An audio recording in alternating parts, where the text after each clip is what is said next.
Bonjour à tous, ici Lisa Dufaux sur les ondes françaises de Radio Taïwan International. C'est l'heure de la revue Asie-Pacifique, une sélection de sujets d'actualité alternée d'émissions thématiques sur l'Asie-Pacifique.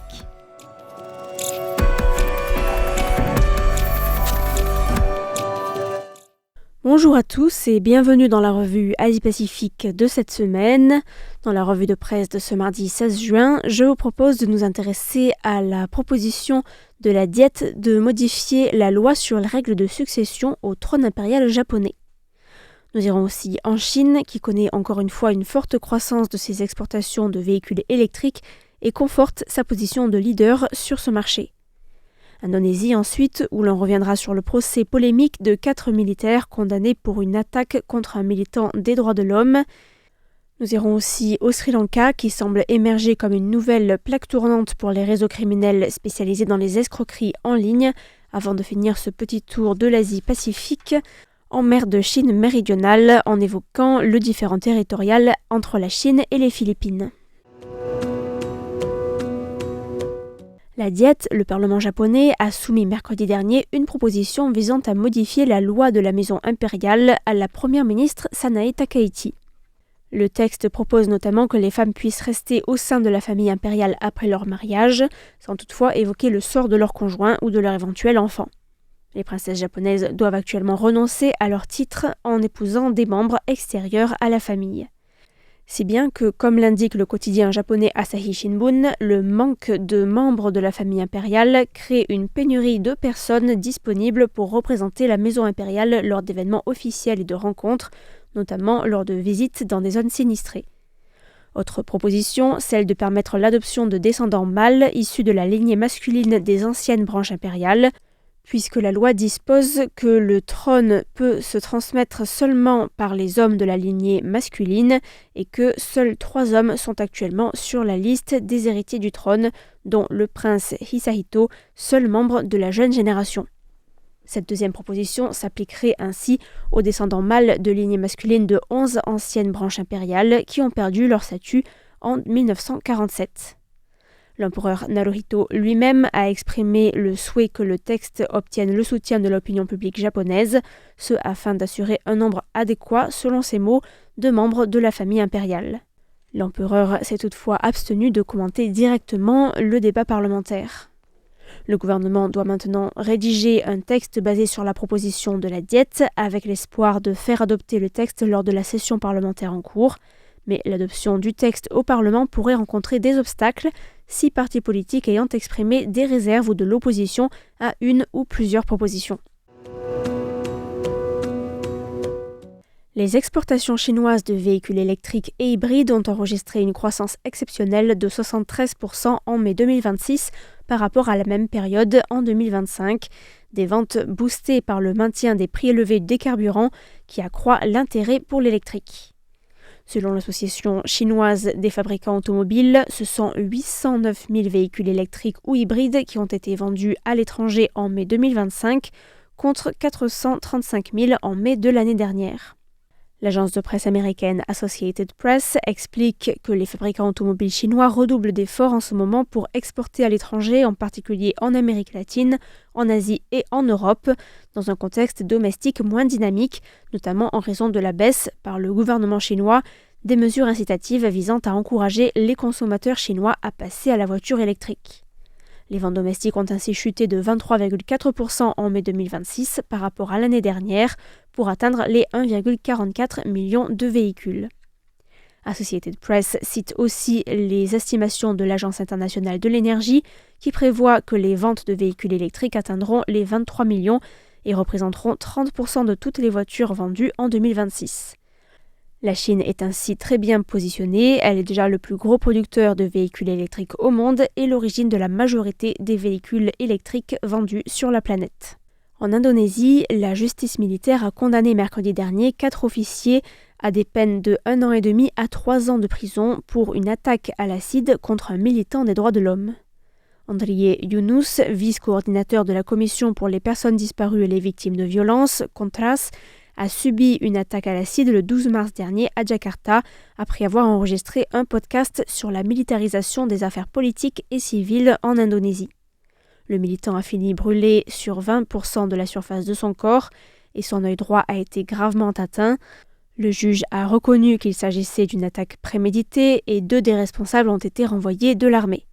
Mais la nature militaire du procès fait polémique dans le pays. Des experts de l'ONU sont même intervenus pour déclarer que l'utilisation du procès militaire posait la question de la responsabilité des coupables et de l'indépendance et de la transparence du jugement.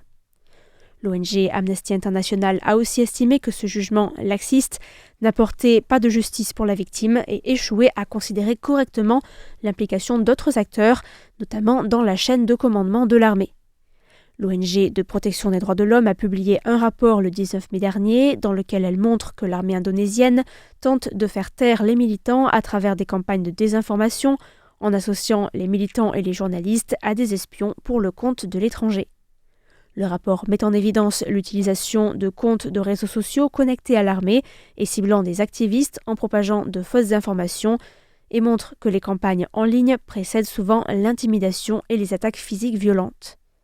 La secrétaire générale de l'ONG, Agnès Calamar, a affirmé que les pratiques autoritaires s'étaient multipliées en Indonésie sous la gouvernance de Prabowo Subianto à la présidence de l'Indonésie depuis 18 mois et que la désinformation avait émergé comme une tactique clé pour discréditer systématiquement les critiques du gouvernement, fermer le débat et justifier la répression.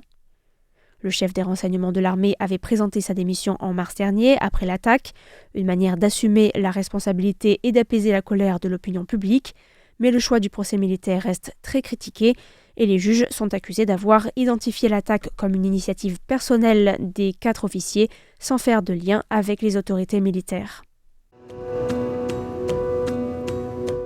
Plusieurs médias ont récemment alerté sur le redéploiement au Sri Lanka de centres de cyberescroquerie initialement basés en Asie du Sud-Est et notamment au Cambodge, après plusieurs mois de répression par les autorités locales. L'AFP a rapporté en mai que depuis le début de l'année, les autorités sri-lankaises avaient interpellé plus de 1000 étrangers, principalement chinois, vietnamiens et indiens, en lien avec des arnaques en ligne. Selon l'agence France-Presse, l'ambassade de Chine à Colombo a elle-même reconnu le déménagement d'une partie de ces groupes criminels vers le Sri Lanka, qui présente l'avantage d'offrir un réseau Internet moderne et des visas gratuits de 30 jours pour les touristes indiens et chinois notamment. Le quotidien singapourien Business Times a aussi rappelé la semaine dernière que le Sri Lanka était en train d'émerger comme nouvelle base pour les réseaux criminels spécialisés dans l'escroquerie, précisant que ces derniers privilégiaient les stations balnéaires de l'ouest du pays et les immeubles de bureaux de la capitale. Une ascension qui reflète, selon le quotidien, un schéma plus large d'apparition des escroqueries loin des fiefs traditionnels d'Asie du Sud-Est, à savoir notamment aux Émirats arabes unis, au Timor oriental, aux îles Fidji ou encore dans certains pays d'Afrique. Le groupe national de travail philippin sur la mer de Chine méridionale a publié le 9 juin dernier un communiqué confirmant la présence d'une plateforme flottante, visiblement équipée d'une antenne, dans le lagon du récif de Scarborough. Le ministère philippin des Affaires étrangères a déposé une protestation diplomatique auprès de la Chine, affirmant la souveraineté des Philippines sur ce récif situé en mer de Chine méridionale et officiellement revendiqué par la Chine, les Philippines mais aussi Taïwan. Le communiqué précise que plusieurs agences gouvernementales philippines ont confirmé par reconnaissance aérienne que la plateforme mesurait environ 6 mètres sur 6 et que des activités humaines avaient lieu sur celle-ci. Le groupe de travail dit surveiller en permanence la situation et poursuivre ses investigations sur la nature, le but et l'impact potentiel de cette plateforme. L'agence de presse Reuters a rapporté que le porte-parole de la diplomatie philippine, Rogelio Villanueva, avait déclaré mercredi dernier que l'existence de cette structure, qui a été érigée sans le consentement des Philippines, portait atteinte à la souveraineté de l'archipel. Les Philippines ont exhorté la Chine à démanteler sa nouvelle structure sur le récif, affirmant que cette dernière contrevenait aux obligations découlant du Code de conduite en mer de Chine méridionale.